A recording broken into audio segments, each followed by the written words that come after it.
Welcome, folks, to another edition of the Michigan Basketball Insider. The Wolverines back in the rankings. The Wolverines. You look at it, and you look at the standings, and my, what a difference. You look at their number 2 in the standings.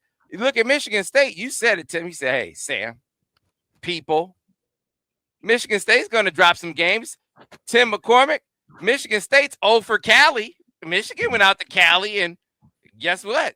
Michigan won out in Cali. That's how things work in the rough and rugged Big Ten. But look at my big fella over there doing his thing just like he did when he was an All-American out of Clarkston High School, went to University of Michigan, balled out there, became a first-round draft pick, played 10 years in the National Basketball Association, and now he is one of the best basketball commentators in the land, whether it's college basketball or you see him doing this thing on the Pistons basketball broadcast, breaking things down for that up-and-coming team in the NBA.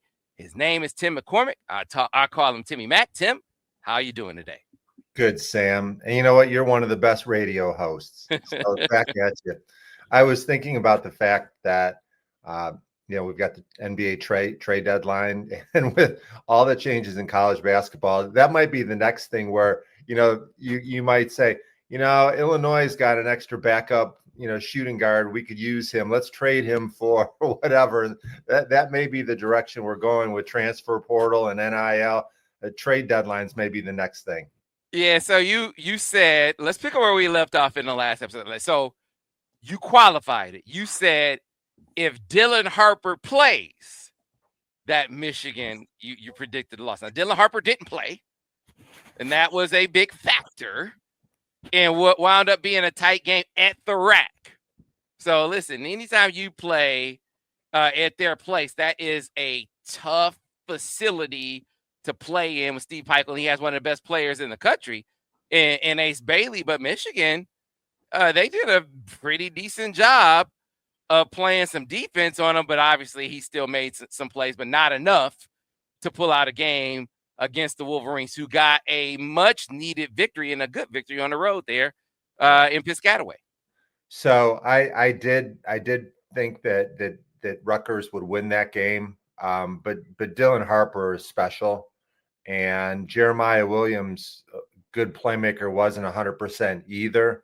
To put it in perspective, last night Rutgers beat Illinois convincingly, and Dylan Harper and Jeremiah Williams combined for 41 points. And so I'm glad that Michigan did not see them, because that game might have been completely different. And Michigan State didn't see him either. So it works out that way. I thought that the defense on Ace Bailey was spectacular. And the thing that jumped out at me is, if you're going to be a good team, you've got to find different ways to win. And I am so thoroughly enjoying this team. Do I wish that they would go up by 15 and then stretch it to 20 and then put your subs in? Yeah, but that's not really who they are. And it's highly entertaining. And I do think that as the season goes on, you can really gain a lot by winning. I think it's their last 3 games are by 4 points or less. You can learn a lot from that. And you can also say, guys, we've been here. We this is what we do. Let's just finish this out. I love the way that they're now making clutch free throws. And I also really appreciate what Dusty May said, that earlier this year, the Rutgers game, we would have lost. Absolutely. And so I see that growth. Same thing with the Oregon game. I mean, you're up. You have a double-digit lead at one point in the game. Oregon comes back. That winds up being a tight affair. You got to make clutch free throws. Same thing in the Rutgers game. And we saw them lose those games. I mean, look, there's one game that they lost this year where it was going away. That's Purdue. But the other games, Tim, were all nip-tuck affairs where Michigan didn't make plays in the clutch. Mm-hmm. So for as frustrating as it may be to see them maybe lose a lead or to be in a tight game against a team like Rutgers when they're down one of their best players, I don't forget to set the circumstances aside and pay attention to the situation that they found themselves in at the end of these games. And that this is a clear sign of growth in this team, that in both scenarios, in those contests, we saw Michigan make plays in the clutch, whereas earlier in the season, they did not. They folded in those circumstances earlier in the year. Yeah, I agree with you. And the unique thing about this team, there are games where they're lights out from three and they're really hard to go. We saw, the first 20 minutes of the game last night, their offense was clicking like we saw against USC and UCLA. But other things happen. Michigan dominated the paint in last night's game. Will Cheddar, why can't he be sixth man of the year in the Big Ten? Like, he's impacted winning a lot. And also, Sam, one of the things that we talked about at the beginning, our very first podcast, is how many Michigan players will lead the team in scoring. I think that Will was the seventh different player that has led the team in scoring this year. So that's another asset. Gayle and Burnett were not very good the last couple games. And that's okay, because they can still find ways to make plays. Guys can find other ways. It's not just scoring. It's not just making free throws. Good defense on Ace Bailey by Roddy Gayle. That's pretty impressive. That's amazing. Yeah, so they've got a lot of different facets. And also, for anybody that's saying, what, they're going to lose to Indiana because they let teams hang around. That's okay. That's what happens. As a matter of fact, last weekend, 11 of 25 ranked teams lost. That's what happens this time of year. Yeah. Can you play? Are you comfortable being uncomfortable? I need to know that about a team. And I think Dusty is finding that out about this squad. These are uncomfortable situations on the road, at the rack against Rutgers. You're finding that out at home when Oregon presses you after you feel like you got them on the ropes. You feel like you put them down, and then the next thing you know, it's a 2-point game, and they're up on you late in the game. You're turning the ball over left and right, or late in the Rutgers game, who has to step to the free throw line is Danny Wolf, a 57% free throw shooter. Mm-hmm. Are you comfortable being uncomfortable? And he steps to the free throw line and he knocks him down. I got to know that about my team, Tim, and he's finding that out. Now, this is to me growth in this team, to get back what we talked about. I don't think they obviously weren't as comfortable being uncomfortable earlier in the season, but they are now. And this, I think, they're more grizzled and ready for the stretch run as they get ready for postseason play. I know we aren't there yet. Still got to see what they can do down the stretch here in the quest to win the Big Ten regular season title. Yeah. Lot of adjustments. How about Dusty May's adjustment against Biddle? First half, he was wide open for threes. That didn't happen in the second half. Yeah, that was still one. There was still, that was. You're right. He wasn't open as often. He had like 14, as often. He had like 14 in the first half. Yeah, man. That was a great adjustment. He was open a little too much. Yeah. For me in that contest. But yeah, that was you've seen Dusty push the right buttons with this team. I think the way that he has navigated the waters with Danny has been brilliant. I think the way that he's managing Roddy Gayle. There are guys that you gotta infuse with confidence when their offense isn't going. And I think Danny and Roddy are two real big examples of that. Can you keep them engaged when the ball isn't going through the net? And so you look at that Rutgers game, Tim, and if you're just stat watching, you think Roddy Gayle didn't have a great game. Roddy Gayle had a great game against Rutgers. Tim, a tremendous game against Rutgers. And so Ace Bailey, if you who you remind me of? He's going to be a top 5 pick, but you wouldn't know it from watching that Rutgers game because he got eat up. So a lot of our viewers / listeners won't know this name, but when I see Ace Bailey, I think of Thurl Bailey back with the Utah Jazz, big jump shooter, athlete, very fluid out there. That was impressive. He's going to have some huge scoring games, and when you look around the league, um, there's a lot of teams that have no idea how to cover him. So Michigan had a lot of different options that they could have gone with, and Roddy Gayle, he's strong. He gets up into you. That was really good.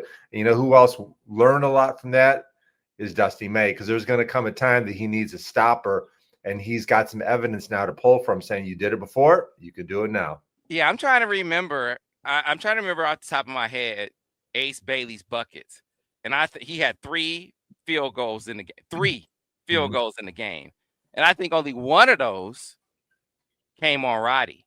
He had the drive and dunk where he came up on the other side of the rim. That was on Danny. He had another drive, I think was on Namari. And then the shot he hit on Roddy was the most difficult one. It was like a step back, fade away, falling away over. It was like the shot he hit was like, okay, you watch it, the NBA guys are going to love it because he's falling away, fade away, and teardrop jumper. But it was an anomaly because nothing else fell for him the rest of the night. None of those shots were falling. He was D'd up to the nth degree. That was Roddy's major contribution to that game, the outstanding defense he played on Ace Bailey. I mean, it was, to me, the story of that game. Yeah. So when I think about, and we've talked about this a lot, and coaches get upset because it's human nature. When you're not involved offensively, when you're not playing well offensively, it's really easy to let your defense fade. And that last 7 minutes of the Oregon game, Michigan played better defense when they weren't shooting well. They went 1 for 7. They had 3 or 4 turnovers. They could not score. And that was a really exciting thing to watch how good their defense got. I didn't think that Oregon was going to be able to score against them. They got some buckets. That's a good offensive team. But that's a really good trait too. Also, another good trait, I think Michigan's got the best trio of big men in the Big Ten. And I don't think it's close. Michigan State's bigs are good.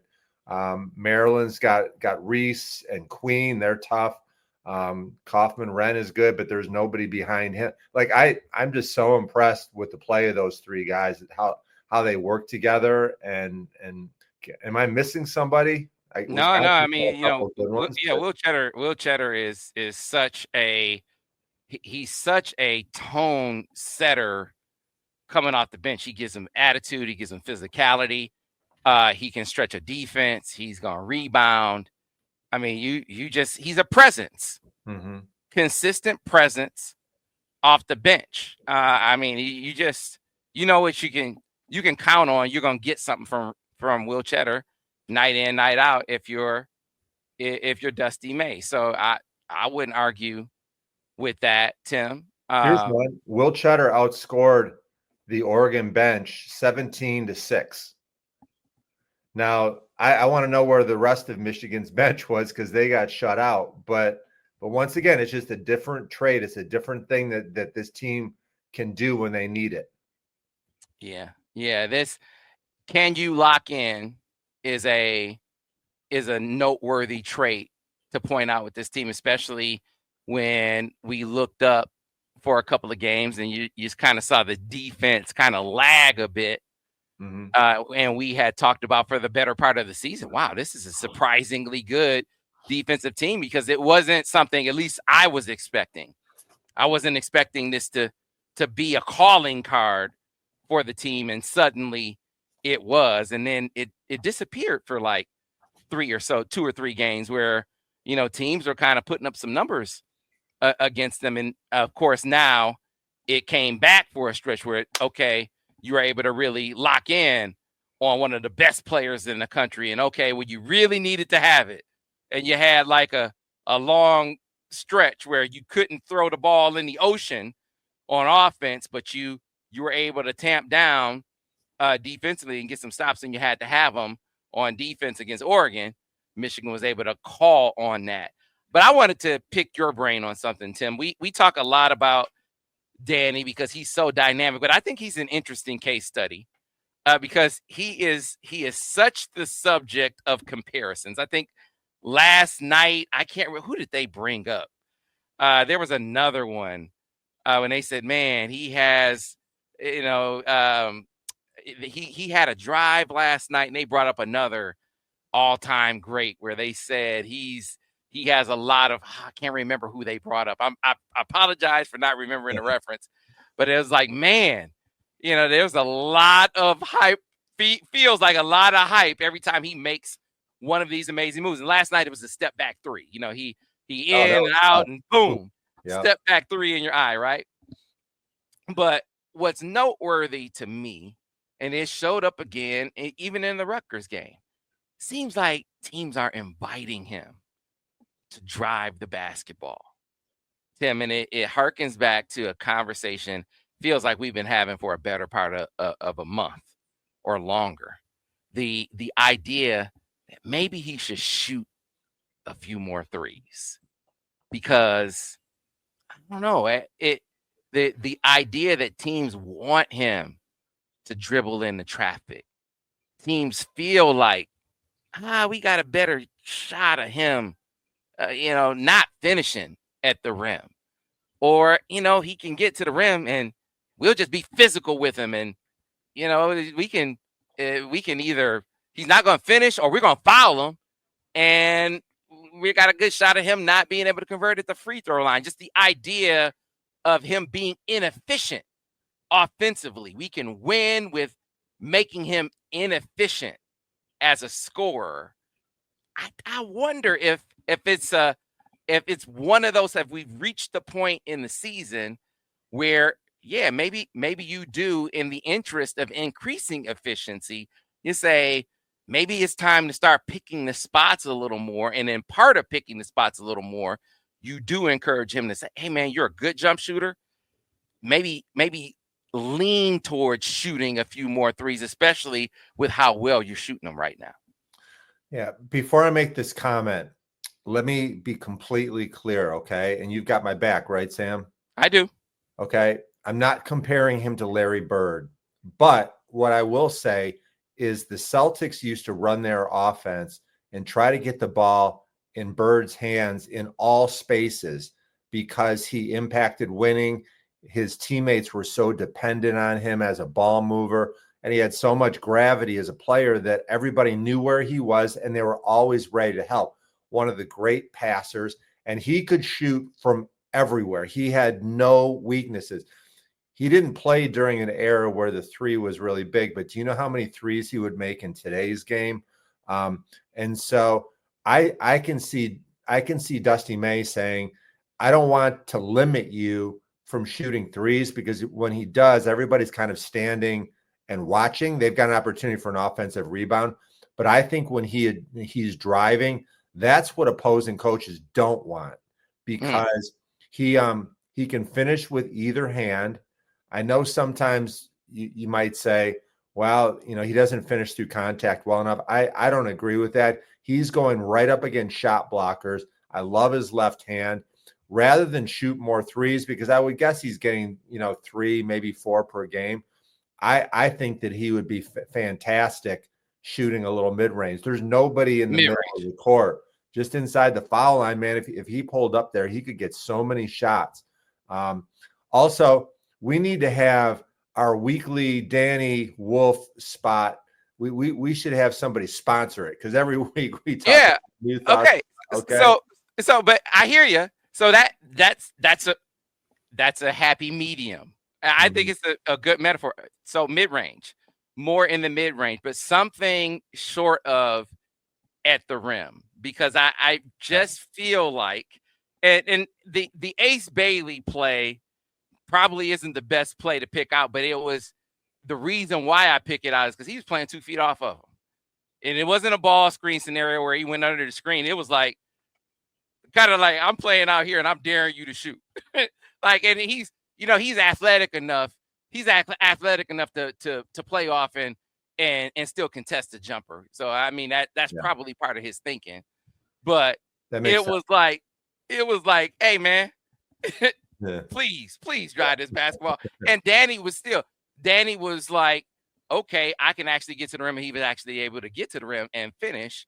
And I thought it was still a good decision because he was going to be able to drive and there was going to be no help waiting. But often it's the case where he's going to drive and you can see you're going to be driving. There's going to be help. You're going to be driving into a scenario where there's going to be hacks. There's going to be contact. You're going to be driving into traffic.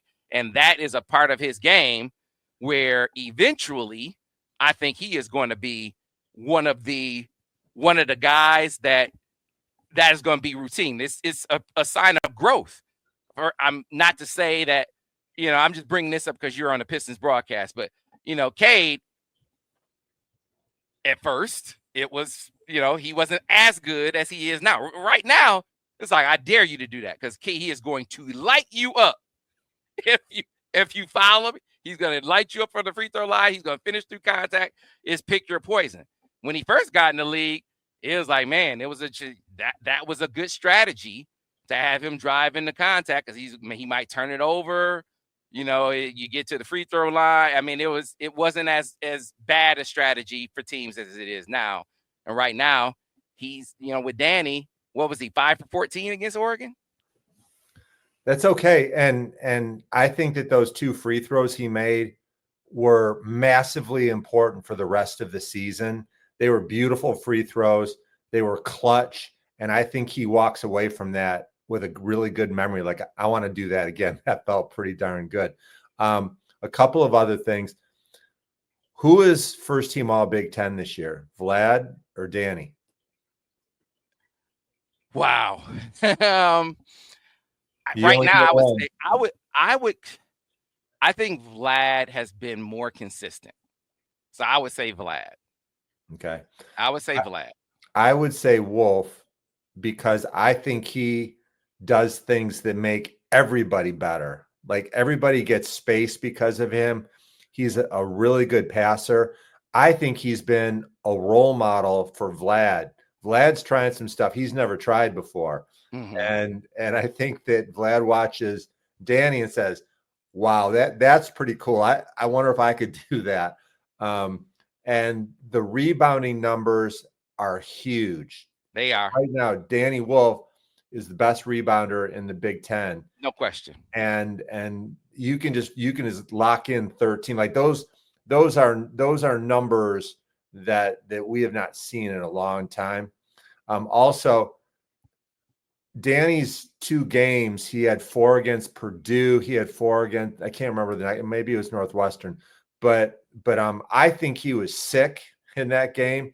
And the reason I say that is because I can always remember going to practice, and when one of my teammates, one of the other big guys, was sick, everybody got it. Because in practice, you're sweating, you're coughing, you're sneezing into your hand, then they pass you the ball, and then all the germs are on the ball. Like if Butch Wade was sick, I knew that Roy Tarpley was going to be sick, then I was. And when you get that respiratory, man, it just wipes you out. And so I think that Danny Wolf was the carrier, and he got Vlad sick, and then he got Will Cheddar sick. And so I'm glad that those are over with. I want to harp on what you said about Danny as a rebounder. For all these offensive struggles that he went through for a couple of weeks, man, he killed it on the boards. Yeah, 2 games he had 4 points. Yeah, he killed it on the glass, and we brought that up. It's like he might have had 4 points, but I think he had 13 boards in one of those games. He was tremendous on the glass. It didn't affect the other parts of his game. Mike, I think the Northwestern, or maybe it was the Penn State game, for instance, he had 2 huge blocks in that game where, you're still doing other things.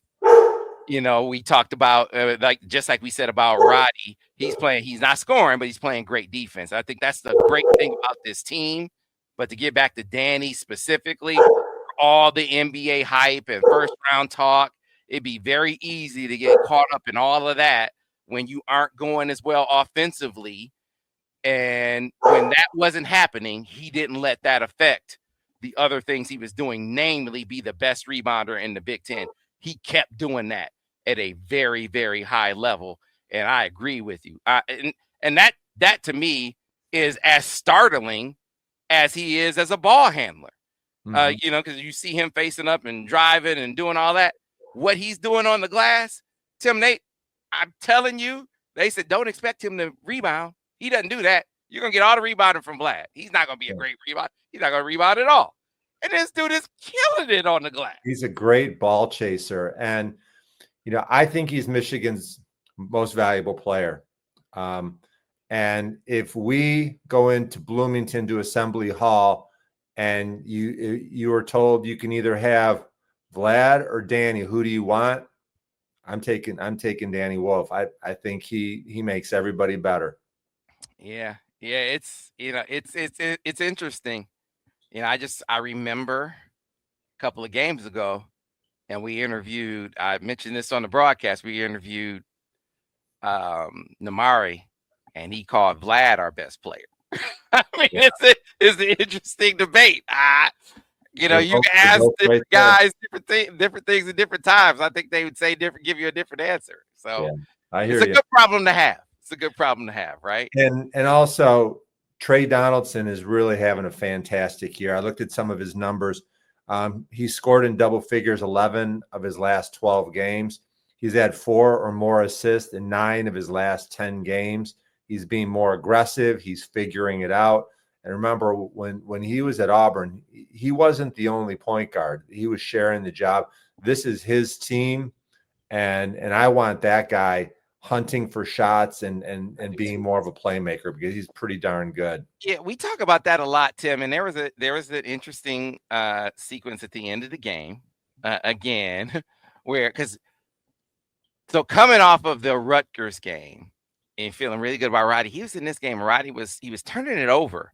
He had like 2 or 3 travels in this game, and I couldn't quite figure out what was going on with that. It's like, man, he's just not.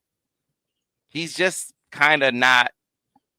He was kind of off in this contest, and because of that, he got the ball late in the game, and he raced it up the court. And you can see Tre behind him. Like, give me the ball. I saw that. You can see Tre behind him, kind of like, give me the ball. And Roddy took off. And I was like, oh man, come on, man. But fortunately, it was a good play. Yeah. And then he made his free throws. Fortunately, it was a good play, man. But it was one of those deals where, I think you earn some trust from your coach based on how you played in that Rutgers game. But it did get me to wondering, when you're looking at Roddy in particular, you're looking at Pippen and how he played in that Rutgers game, just to shout him out a little bit. He was good in that Rutgers game. Yeah. And I wonder where you are with Dusty, if you're Dusty May and you see Roddy kind of struggling a little bit. When do you get to the point with him? I know you trust him. He's a vet. He's done some really, really good things for you. But when does the level of trust grow in young Pippen enough to start saying, hey, I can sit my veteran down and start throwing young Justin in the game a little more in these crunch time situations? Yeah, I was thinking about that. How do you get him more minutes? Do you want to take Namari Burnett out? I don't. And I think Roddy Gayle has the most upside potential of Michigan starters right now, capable of doing more than he's doing now. If Michigan is going to be a Sweet 16 and beyond team, Roddy Gayle really needs to become a more reliable 13, 14 point scorer. And I think he can do that. He's the kind of guy that can play off other people. And he looks like a player that's always had the ball in his hands, and he may not have it as much. I think he's capable of being a better cutter to be able to, when Wolf will find you, right? And so when he's dribbling, a good offense has some really important things: crisp passes, hard cuts, and solid screens. Well, Roddy Gayle can be a much better cutter off the ball. Okay. Be interesting to see. It obviously, if you play, it's not a man for man swap. You would have to move some other guys around. If you were to play Pippen more and you were to slide Roddy out. But it was just something that I was thinking about in that moment, with the way that he was kind of struggling in that contest with the turnovers. But a little food for thought. You mentioned going to Bloomington Saturday, taking on the Hoosiers, Tim. So it's been an interesting ride for Mike Woodson. The Hoosier faithful, they're going to be very emotional in this contest. Emotional because when they look across the bench and they look at Woodson and they look over on the other side and they see Dusty May, there's going to be a little envy. No, there's going to be a lot of envy, because the guy they want is the guy coaching Michigan. They really thought that they were going to have Dusty May as the next coach of the Indiana Hoosiers. I mean, to the point where they had campaigns going, the message boards are all talking he was going to be the next coach of Indiana. And it was like a funeral processional going on when Michigan hired him as the coach. So, man, if Michigan goes in there and puts it on Indiana, I don't know, Tim. It could be trouble. Trouble's already brewing in Bloomington, but it could be all over but the shouting if Michigan goes down there and lays the boom on the Hoosiers. All right, I've got a lot of thoughts. First of all, I feel bad because Mike Woodson is my friend and my former teammate, and he's really good basketball mind, and he has not looked great in these scenarios.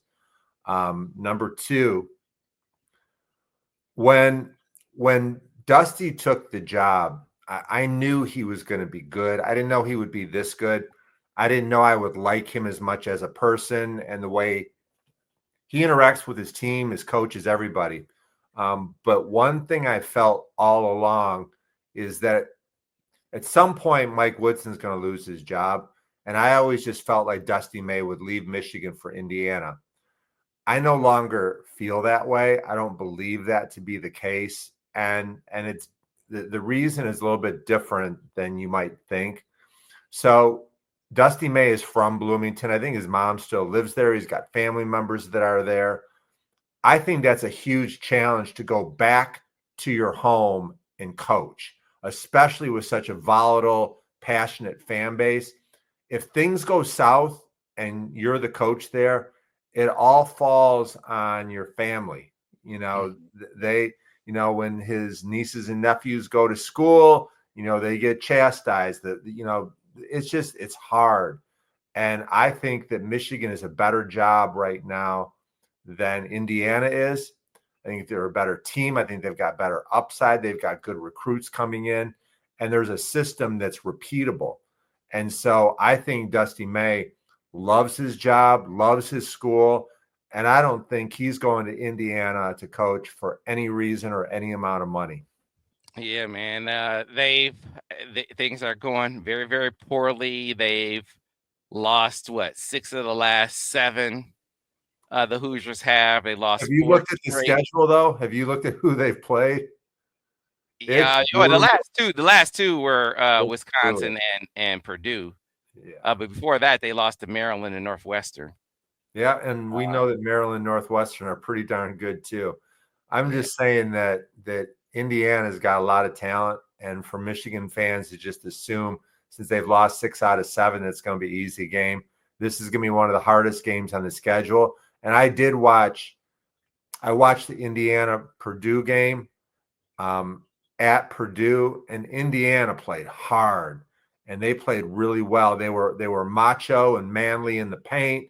Luke Goody's knocking down shots. They've got Renew driving to the basket and Baco's on the glass. Like, they've got some star power. I just think that everybody on that team knows how much NIL everybody else is making, and chemistry is a problem. But they are immensely talented and will be so hard for Michigan to beat. Yeah, I'm not picking against Michigan this week. When they put that team together, I just wondered. I said, man, are they going to be able to shoot the basketball? I was wondering. That's what I wondered. Like, where are they going to get their shooting from on this team? Rice is a guy that likes to drive, and with Ballo in the paint and their big guy, there's no space. It kind of reminds me a little bit of, what a guy like Namari Burnett did when you've got Terrace Reed plugging up the lane, or when Hunter Dickinson's in the paint. You've got to have spacing nowadays, and Indiana is very congested. Yeah. Yeah. So if Michigan can go get that one on the road, I mean, that'd be a huge, any game on the road is huge. But if you can get that one, man, to be able to stack that victory, and then you come home and it's a revenge game against Purdue, a team that embarrassed you in their house.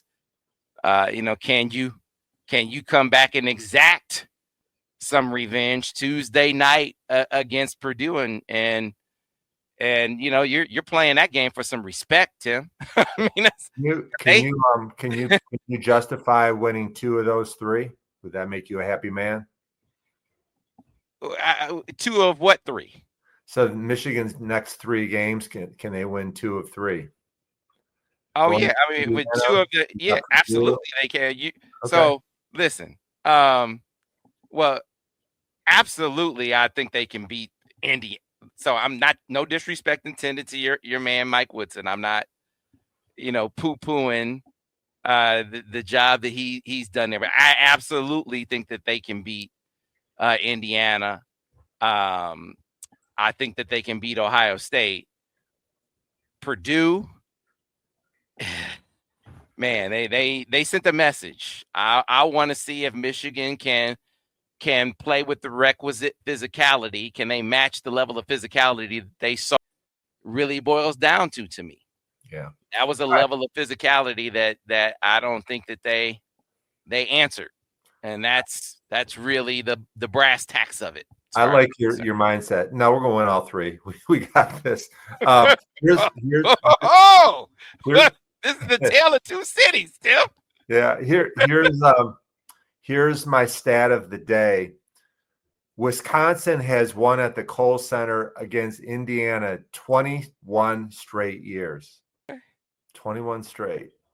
Okay. It has nothing to do with Michigan playing in Indiana, but I just thought, wow, Indiana is not like they were the best. They haven't been really that relevant in quite a while. All right. Well, we shall see. It will be fun to watch in these games that are at Chrysler here down the stretch. It may be a gauntlet stretch that we're seeing here, but it's a whole hell of a lot of fun. I mean, you got Purdue coming in Tuesday. You got Michigan State coming in Friday. You're going to get a chance to see Ace Bailey and likely Dylan Harper coming in on the 27th. It's going to be a lot of fun here in Chrysler Arena over the next few weeks. So and we'll be here to talk all about it. Don't you think that because Michigan is going to have the most hyped crowd of the year and they're going to want payback so bad, it's almost like I feel better about Michigan Purdue than I do Michigan at Indiana. You do? Well, no, I don't. I feel really good about Michigan. Wow. Purdue. I don't. I really do. No? Okay. No, not even close. Not when you've been beaten like they were. Like that's a lot of incentive, Sam. Yeah, not even close, Tim. Yeah, okay. Not even close, pal. I love you, buddy, but I don't feel better about that. Nope. All right. So we'll see, though. I'm feeling good about this Indiana game, though. So we'll see. Me too. But as always, folks, it's a lot of fun talking Michigan basketball with Tim and talking to you guys. And we'll do it all again next week on the next edition of the Michigan Basketball Insider. We'll see you then.